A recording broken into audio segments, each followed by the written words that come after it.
Hi everyone, my name is Lyndon Smith. I'm a business consultant and I'm going to be the host of today's episode for Becoming a Brand. I'm joined in studio today by Lynne and Haze Hartwig, and they're going to be sharing a little bit about their business and their story.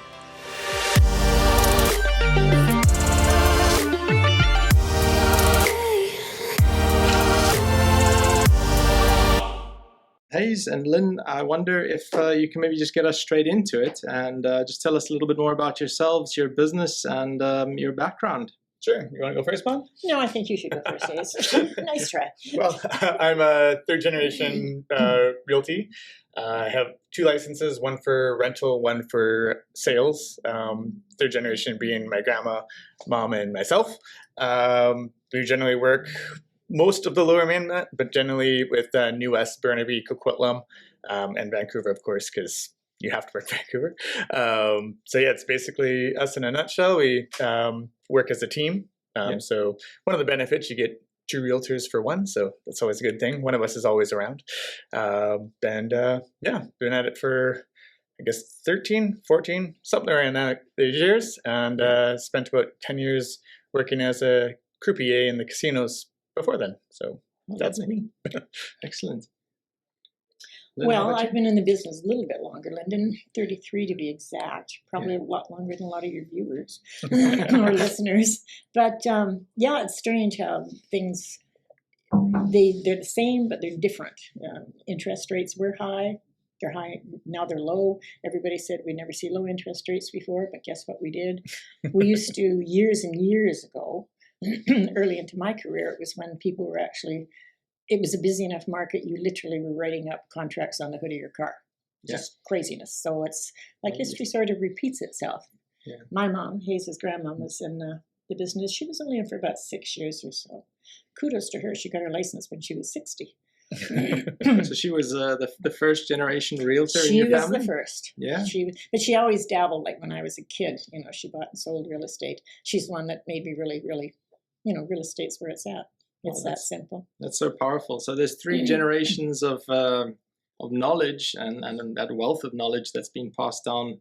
Oh, absolutely. And, especially like I remember doing my first deals and just like, oh no, hey mom, what do I do? Kind of thing. It's always good to have some backup, yeah? Oh, absolutely, yeah. Now with all the changes, it's, oh Haze, what do I do?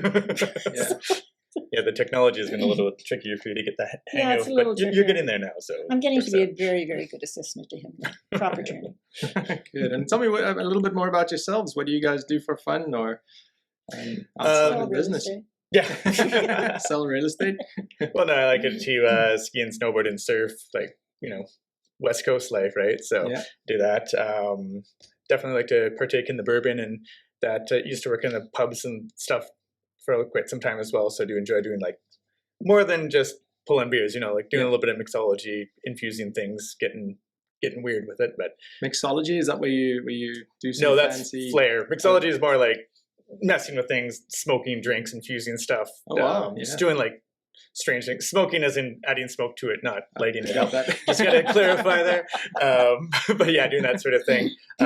We actually with a group called Drink New West, which is it's a Facebook group with like a whole bunch of amateur and professional bartenders and stuff, which is great for people trying to, just have a good cocktail. You know what I mean? And it's neat because people like look for something, from back home or wherever they are, from and whatnot, and they can just throw it up there and like, hey, I'm looking for this, and there'd be about 4 or 5 answers, like, oh, I saw it over here, or wherever it came, or what is that, or kind of thing, right? So it's kind of a neat sort of thing. We're gonna have to have a chat. I've got a few recipes back from South Africa that I'd like you to mix up for me. Yeah, man, we'll get into it for sure. Yeah. Lovely. So, Haze, you've been in the Lower Mainland your whole life, or? Yeah. So me too, believe it or not. Born in Vancouver. And your mom? East End, no, Saskatchewan. Saskatchewan. And when did she come to the Lower Mainland? Well, because it wasn't Saskatchewan. I think you said when. Oh, when? I thought you said. I'm sorry. I thought you said why did she come? Why is it given? Because it wasn't Saskatchewan. I think she was in her early 20s, something like that. They went over to the island, she and my dad and stuff like that. He was in the Navy, okay. and then she migrated over here. and she ended up actually going back to the island. And when my stepdad passed away, she came back here, and that's when she got a real estate license. Oh wow! Okay. Yeah, she's always been doing it, but she bought and sold houses, on her own. Yeah, which was quite something for a woman in those days. Fantastic. Yeah. So one of the themes of the actual series is becoming, or the theme of the series, becoming the brand, and one of the areas that we would like to explore is your unique selling proposition, your USP. So one of the reasons why we have you in front of us here today is for you to share your USP, and I wonder if you can sort of just run with that. Yeah, I mean, I guess it's what we bring to the table, I guess is what you're saying. So if I could maybe elaborate on that a bit more. I mean, your unique selling proposition is, in a field of, let's say, 10 or 20 different competitors offering exactly the same as what you're offering, or in your case, maybe a whole lot more, maybe 100 or 1,000. Yeah. What do you do to stand out from the rest? How do you differentiate yourself from everybody else operating in the same environment or space or industry as what you are? Yeah. And so what have you done in your business to really just stand out of the crowd? Just stand. Well, I think we've done a fairly good job with embracing technology as it comes out. Not all of it. Admittedly, there's always a new thing coming out, and not all of it's always great. All shiny objects. Yeah, yeah exactly. Right. So some of the stuff that we did with having both our sales and rental license, both of us, we sort of bring that to the table, especially for first-time buyers and investors, which are kind of looking for the same thing as first-time buyers are, as far as price point and what they're value, close to SkyTrains, et cetera, et cetera. But what we did with the technology in that is once COVID hit, we decided that we should get virtual walkthroughs. So one of the things that's sort of does help stand us out is that we own the equipment for doing a virtual walkthrough. So now standard through all of them, whether it be a one-bedroom apartment or a 5-floor house, it doesn't matter. Yeah. We have all of those, and that's one of the aspects that we bring in. So this really shows off your property. It's really good for the rental side of it as well, because we have those now. So if a current tenant wants to move and they want us to re-rent it, we can just flip the switch, basically, put the pictures back up, put the virtual thing. Yeah, I can show you. Do the work once and get paid forever. Yeah. Yeah, exactly. Right? So we have it. Yeah, right. So yeah, we have that there, and a lot of our landlords do enjoy that because we can just show the place right now, kind of thing. There's no waiting, no having to set this up, and we have that all done ahead of time. One of the other things that we bring to the table, I've taken proper training for real estate negotiations through CNE. And what really helps out is just when you're going into a negotiation, it doesn't mean you're going to win every negotiation, but just the fact that you have a plan and you can recognize who you're talking to and what they're doing. There's different types of negotiation. Yeah. And so they sort of help us learn what those styles are and how to handle them. Prime example being a competitive negotiator, which is a fairly common one. Most famous one being Trump, where there's a winner and a loser in a negotiation, when really you should be sort of working collaboratively and when everyone get to somewhere, give and take a little bit, because no one likes to be steamrolled, right? So so that's some of the things we bring to the table. What do you figure we do? Well, I think having the two of us is good too, because you're just never alone, sort of thing. Haze is busy or I'm busy or whatever. We get the job done. Period. Two minds are always better than one. Exactly. I try and convince my mind's the best, but it's not working too well. Yeah. But I think that's one of the things, and we always, I would say probably one of our best things. We actually are very, very honest people, and we don't push people into buying anything. If you don't feel good about it, don't do it. There'll be another one. It's that simple. But at the same token, you get some people that, they're so skittish about it. You have to sit down and just go through and say, well, think about this, that sort of thing. I think being good agents takes time, and it takes a real interest in people. And I think that both of us have that. Yeah, we do. It's not about the sale. I mean, that's always a very nice ending, of course, but it's about getting people to where they want to be with the least amount of strain to them, because it's, especially first-time buyers, it's traumatic. It's a big step. $5,500,000. Yeah, I think my sister and brother-in-law are actually buying their first property, and did you give them our card? Oh, sorry. They're looking out in Calgary. They're looking at getting property out in Calgary because the market here is just so wild. Yeah. And so I mean, I can totally appreciate the experience that they're going through, in line with what you've explained here. It's scary for new first-time buyers. It's scary. Well, hell, I remember being a first-time buyer, and my mom was my realtor. Coming in, and it was a nightmare. We're putting down this down payment. I'm like, I've never even seen that much money. How am I spending it? Like, are you sure? Kind of thing. So, like, I just remember that and know that it's like the first time is scary. Yeah, absolutely. And understanding that about your clients as well is also, you bring that into the conversations. I mean, you can understand where they're coming from when you're dealing with them. I think that's extremely powerful. Yeah. I just wanted to take a step back. I mean, you were talking about the systems and the automation that you have in place. I remember a while ago you also mentioned you had a system where when you get new tenants in, you actually record or you register everything on a system, and when they leave, all the same details get registered on the system again. What is that? Is that? Yeah, we do the move-in reports with our company, Vancouver Rent It. We have an app that we use, and what that does is adheres the photos directly to the move-in report, which is sort of better for everybody because it's dated and time-stamped and signed by the tenant. And it's helpful for the tenant as well because they're going with us, and if they see a scuff on the wall or whatever, they know that it's been recorded because they see me take the picture and hear the click and all that stuff, right? And they can see the picture on what they're signing. Whereas to a lot of companies and general landlords just use a paper version, which, you're trying to get through it and it's scroll and a check mark, but really what does that mean? And photos go missing as, you change your computer and whatnot. Over time, things just go missing. So it's just nice to have this app there that everyone has it and everyone's got a copy of it and it lives in the cloud so that, if there's a flood or a fire and your computer gets wrecked, it's still somewhere, right? So it's just better for everybody.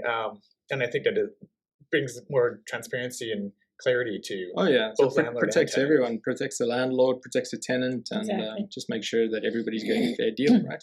Oh, absolutely. And the thing as well is that you do want to help the tenant as much as possible as well and show that you're just trying to make a good, healthy relationship. We all hear these horror stories of bad tenants and bad landlords and just brawl all the time kind of thing, and it's most of the time not like that because after you only hear about the planes that crash, right?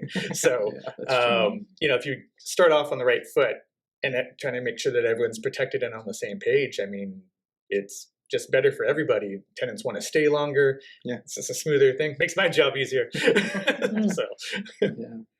And I just want to, so your USP, part of your USP from what I've observed is that you're a third generation realtor. Right? How does that work for you? How have you used that in your marketing and just your day to day? Generally, we haven't really put it out there on a billboard or anything like that. When we do first meet our clients, I tell them hey, we work with a partner or vice versa, and that it's a family run thing. A lot of people like that as well because we've known each other well my whole life, so I guess we'll be getting along. So you don't have to worry about ever a business breakup kind of thing, right? I think that's usually the way we put it out. You should probably put it out more. I guess this will be the start of it. We usually just basically tell our clients when they come in that they're going to be working with both of us, and we just sort of help them along. And we introduce ourselves right away, so it's not hi, this is the one that Haze was talking to you about. This is Lynne. So we do that, and we do also find it's the family thing is good too, because quite often, and I'll go back to first time buyers again. They're scared about it, and mom and pop are there too. Well, they relate more to me, I think, whereas the buyers relate more to him. So it's really good marriage. It's good. Excellent. I think there's certainly some comfort in knowing that you're dealing with someone who has this generational wealth in that particular industry, right? And it just becomes reassuring that you're dealing with the right people. Yeah, I think for the most part, people we hope so. We hope so. You can't please all the people all the time, but we hope so. You're never going to please everyone. No. Yeah, that's a guarantee. Super.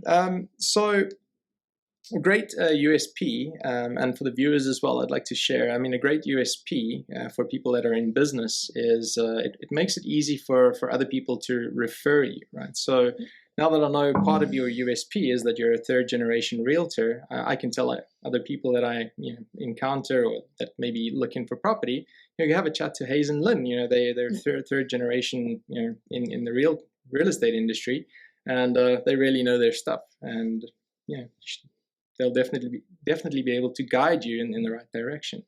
So how have you perhaps used that in terms of leveraging the networks that you've got to bring clients in? Lately, it's been starting to come over from her past clients. The sons or daughters are now doing it, so it sort of comes generationally on their side as well. So it's sort of a naturally, I guess, comes through that it's just way. a natural attrition. It kind of trickles down, Yeah. So because people have built that trust with you already, and like I said, they know what you do. Yeah. I mean, luckily she was good at it, so it sort of worked out. So they're like, oh, well, then maybe the second generation will be good at it too. I'm going to clarify that was to still is. Fair enough. Okay. So I've been working with a coach for quite some time, and when I started with him, he always said, we want people to know who you are, what you do, and where to find you. Those three things. And simple, I think in your line, it's quite easy. Who you are, what you do, and where to find you. We've been doing this for 3 generations, so we're the go-to guys. Yeah, definitely. Excellent. So one of the other things that becomes really important with your USP and creating a powerful, unique selling proposition is that it shouldn't be easy to replicate. And in your case, having third generation realtor, that's not really easy for just any realtor to replicate. So that is really powerful for you guys to actually put out there. Yeah, to harness that a little bit more. Eh? Oh, absolutely. So you were talking earlier about having a list of properties that you put out there for for first-time buyers. I wonder if you could maybe elaborate more on that. Yeah, I mean, that was actually spawned I guess about 5 years ago, because the list used to be homes under 250, but those days are gone. That's evolved. Right. So now we're doing homes 500 or less, 500 grand or less, mostly geared towards the first-time buyers. 500 being because that's where the first-time buyer benefits start to cut off, basically. So, what kind of benefits are those? Such as the property transfer tax, if it's under 5, the purchaser, if it's their first time, doesn't have to pay the property transfer tax, which is a good chunk of change, right? So we do that. It was actually originally spawned off by like a little bit of that punk attitude from my teenage angst kind of thing that like you just hear all the time from the media with the FOMO and all that, oh, you're all screwed and no one can buy. I'm like, well, I disagree. So here's how. And it was different now when you're sending places and everyone's saying that everyone's totally priced out. It's like, well, here's 42 properties that are in your price range, so I guess not everything is priced out, and there's new ones coming on all the time. So that's why we do like a weekly update of that. That as well as I will go on usually Fridays and go to one of the places and show it off to our mailing list, our group. So it's not just posted willy-nilly out there kind of thing. And I think that's a really good thing. Showing people that they really do exist. It's not just pie in the sky stuff. So how many properties do you have under that price point at the moment? Currently, if I remember, it was 36. Right now, I'll have to double check. That's just in the Tri-Cities.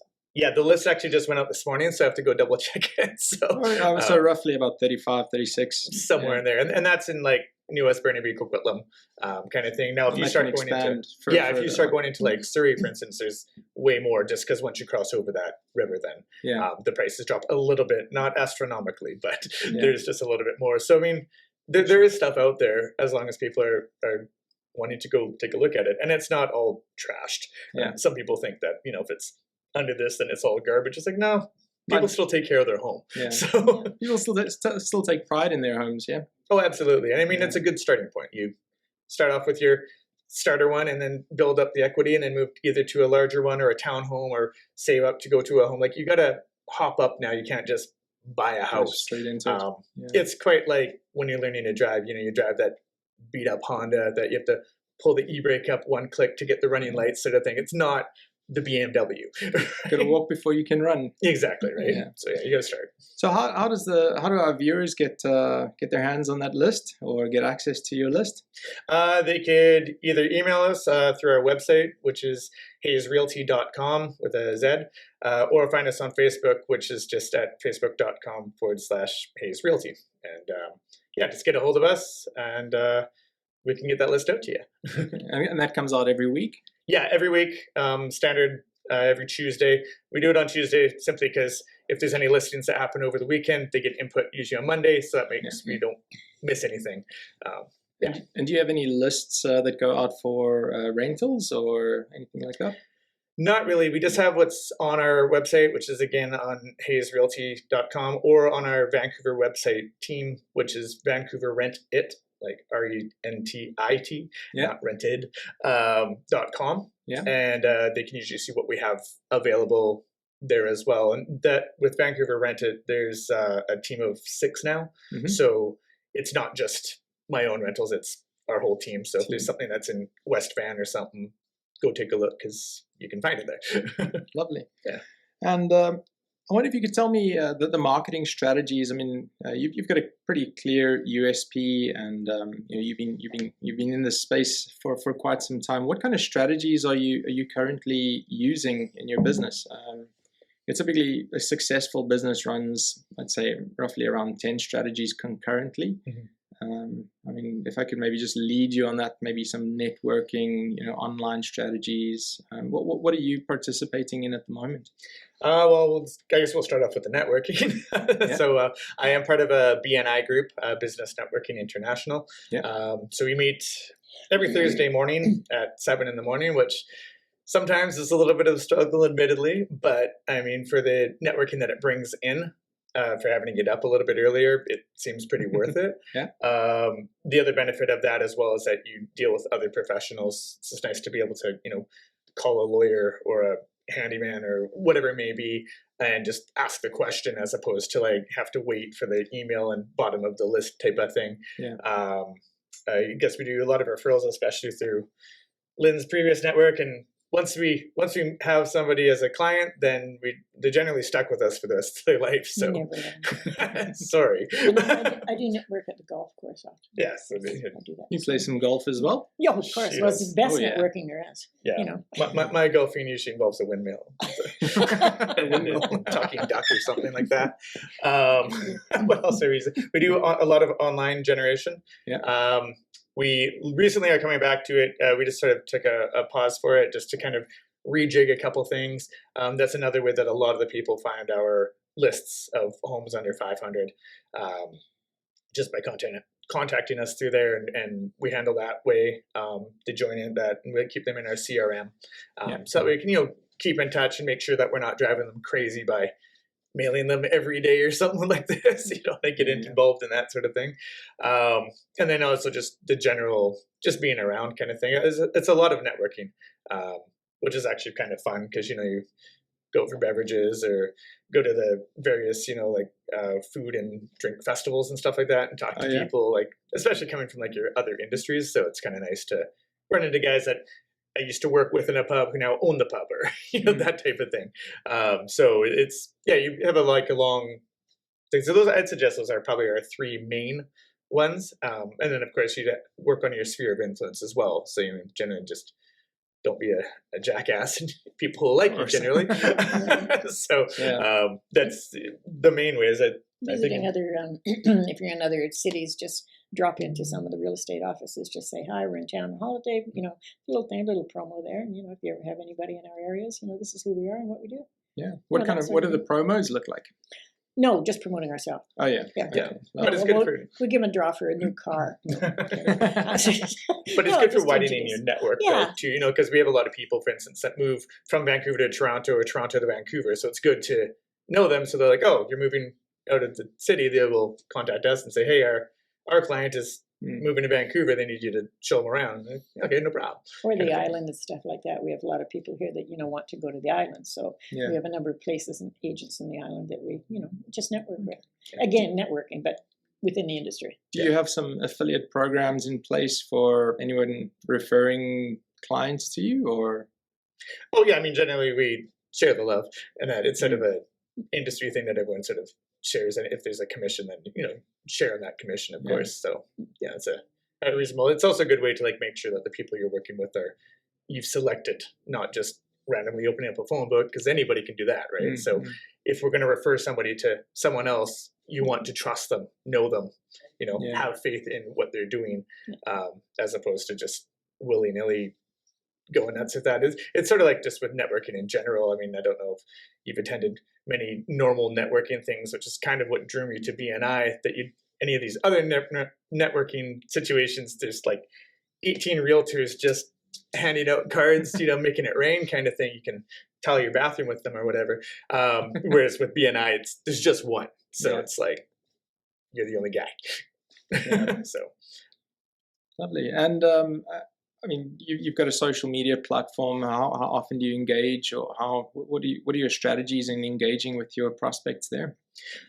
Well, generally we post Facebook at least once a day. Generally, Instagram, because it's tied into each other, of course. I've been trying to pick up my Instagram more. Admittedly, I was not as consistent, so that's sort of the thing I've been working on is more consistency. There's various other ones such as LinkedIn and so on and so forth, TikTok, but I'm not that great of a dancer. But like, or I guess we're pointing at things. That's the other popular one. But I'd invite you to dance, but I don't know how stable the table is. Right.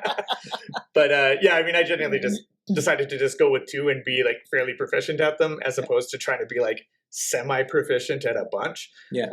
So yeah, we just kind of doing that. There has been some talk around Vancouver Rented about doing a property management podcast, since there's heaps of real estate ones, but not much on rentals, especially for like landlords, because a lot of the time you'll hear about landlords, but a fair amount of them are just single one-off people who just have a second property, not these tycoons who have 9 buildings and all that. And a lot of the stuff you hear about and a lot of the laws and rules are made up mostly for those people that have multiple buildings, not, mom and pop people who just have a second property, didn't sell the first one type of thing. So, there's been talk about it. We haven't come all the way through it, but maybe we'll show up here and do it. Well, I was just about to say, I mean, I know a really good podcast studio if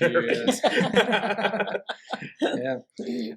So just, we're going to be wrapping up soon. I just wanted to, any sort of last words for the viewers, any advice for some first-time buyers, anything that you'd like to leave them with? Yeah, I guess for the first-time buyers in particular, like, try to just calm down. Like, definitely. The It'll FOMO, be okay. Yeah, like the FOMO, and for some people, especially as I touched on earlier, like you look up real estate, it basically is just so grim, and everyone's hooped, and it's like, no, it's not the way it is. I also I'm going to go on record and say, I don't believe there's a giant bubble. And the reason why is because my grandmother was warned about this. My mom was warned about this. I've been warned about this. That's a hell of a bubble. It's 3 generations Third large. generation bubble. Yeah, it is really a big bubble. Yeah. So like there will be corrections. I understand that, and that's just the ebb and flow of really anything. But ultimately, this fire and brimstone bubble burst, I just don't believe it's going to come. And honestly, I say that, and this is usually where you're interjected saying, oh, you're just saying that because you're a realtor. Yeah, I am, because this is what I do. It's based on fact. Yeah, I don't believe there's a bubble. And I mean, as far as it being just a statement from a realtor, I mean, until people don't need to live in somewhere, it doesn't really, the realty will just keep on going along. So, yeah. My view on that, just to comment is, as long as people are coming into Canada, there's going to be growth. Absolutely. In terms of the population, and people are always going to need a place to stay. Absolutely. So, the housing, there's always going to be a demand on the housing market, and there's always going to be pressure. So.